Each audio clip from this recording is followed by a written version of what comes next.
Hi, welcome to Unit 7, Day 5, Limiting Reactant, Theoretical Yield, Percent Yield. This is Part 2, Intro, and here we're going to focus on percent yield. In Part 1, we covered limiting reactant and theoretical yield. So percent yield, what is it?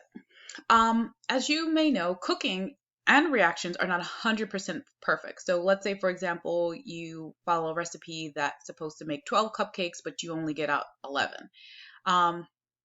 Similar thing happens with reactions. When you perform a reaction, it's not 100% perfect. You don't always get out the amount of product that you expect to make in theory. So scientists like to grade how effective a reaction is by calculating what's called the percent yield. And the percent yield is equal to the actual yield divided by the theoretical yield times 100, of course, because it's a percent. So when I say actual yield, that's what you actually make, or the amount of product that you actually isolate during the reaction. So if you perform a reaction and you isolate or separate out your product and you determine your product is 1 gram, the mass of product is 1 gram, that's your actual yield. The theoretical yield is what you can make in theory, and this is the thing that you would calculate using the limiting reactant information. So let's say, for example, for that same reaction where you isolate your product in 1 gram, let's say you determine in theory you should get 2 grams from the amount of reactants that you used. Well, then in that case, your percent yield would be 50%, meaning that your reaction was only 50% effective because you should have gotten 2 grams, but you only got 1. Now, the lower the percent yield, the less effective the reaction, and a low percent yield implies a high degree of error. The error can come from human error, like you spilled something, or it can be an experimental error, like the setup was not correct, or something like that. So let's talk about percent yield using the grilled cheese sandwiches analogy. So with 12 slices of bread and 7 slices of cheese, remember in theory, the most you can make are 6 sandwiches, since the bread limits the amount you can make. You run out of bread before you can make more than 6 sandwiches. So we know in theory we can make 6 sandwiches, but what if while you're making the sandwiches, your dog comes along and eats one of the ingredients, so that in the end, you only have 5 sandwiches. So that means that you actually made 5 sandwiches. Well, what would be the percent yield of this reaction?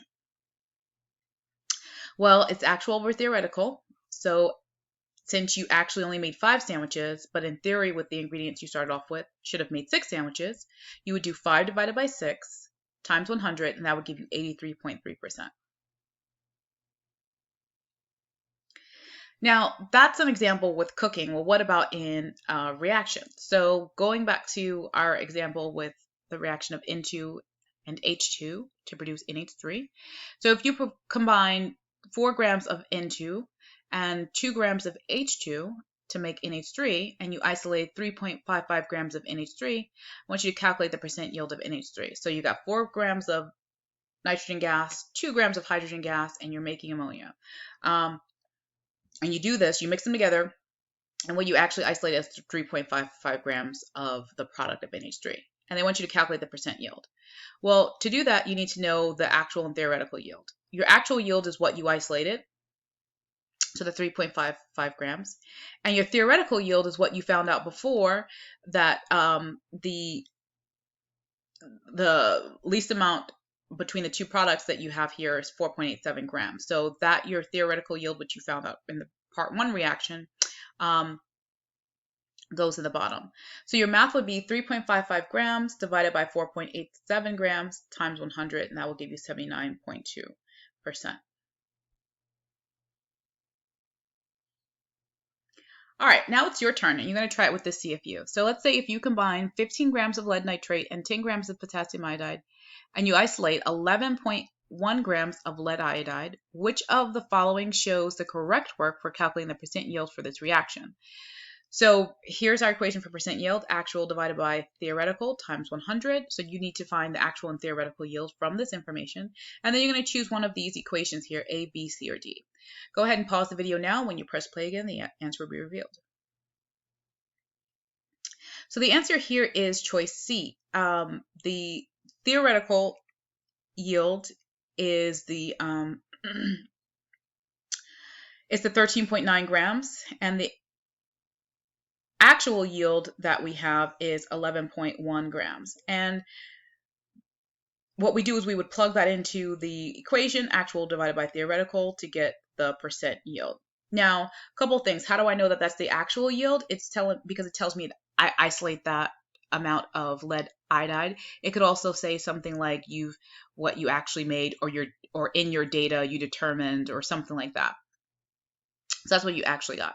But in theory, you could make 13.9 grams of lead iodide. Now, how I know that in theory I can make 13.9 grams of lead iodide? Well, remember for the two reactants, the lead nitrate and the potassium iodide, the one that gives me the least amount of product would be the 10 grams of potassium iodide. So that means that my theoretical yield that I get would be the 13.9 grams of lead iodide that I can make from that limiting reactant. Now, one of the choices, choice B, you will notice that it has 100%, over 100% as its percent yield, 139%. Your percent yield should not be more than 100%. If your percent yield is more than 100%, you made an error. And the reason why that is because according to the law of conservation of mass, you cannot create or destroy matter. And this is a chemical reaction, so atoms are just changing partners, like you're just switching bonds, right? So the products that you isolate can't weigh more than the reactants. So what kind of errors could you have made? You could have made an error where you didn't weigh the reactants or the products correctly, or you weighed them correctly, but you recorded the masses incorrectly. The other thing is your product can be contaminated. A lot of times in reactions, you have more than one product. So for example here, so if you wanted to isolate the lead iodide and you went out and you tried to weigh it, maybe some potassium nitrate was still stuck on it. So that could have contributed to the mass of the lead iodide. Another thing is sometimes in reactions, you have to dry them. And if they're not dry, if your product is not dry completely, then it will also increase your percent yield. So these are some possible errors. Okay, next CFU. After weighing 4 grams of, reacting 4 grams of zinc and 8 grams of hydrochloric acid, you isolate 8.10 grams of zinc chloride. What is the percent yield of zinc chloride? So you're going from, you have 4 grams of zinc, and that's going to make 8.34 grams of zinc chloride, and 8 grams of HCl makes 15.0 grams of zinc chloride. So we saw in part 1 that our theoretical yield of zinc chloride is 8.34 grams. I want you to use that information to calculate the percent yield. Pause the video now. When you press play again, the answer will be revealed. All right, so remember, percent yield is actual over theoretical. Your actual yield is the 8.10 grams, which is what you've isolated, and your theoretical is, of course, the 8.34 grams of zinc and zinc chloride. So 8.1 divided by 8.34 times 100 gives you 97%. All right. So let's just quickly summarize percent yield. Remember, it's the value that grades how effective your reaction was at making product. And it's actual over theoretical times 100. Now, just so people know, sometimes in your calculators, there's actually a percent function. So I've had students press percent after actually doing the math. This percent here is more like a unit. When you're taking the percent of anything, you're multiplying it by 100. And so this percent here is not an operation or a math function. It's just like the units will be in percents.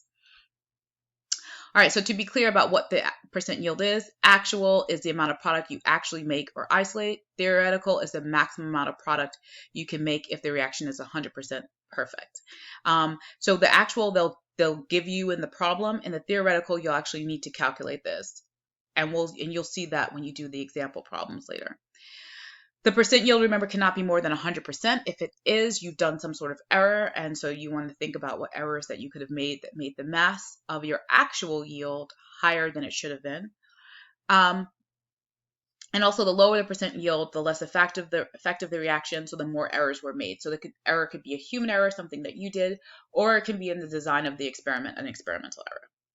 All right, that is it for these intro videos.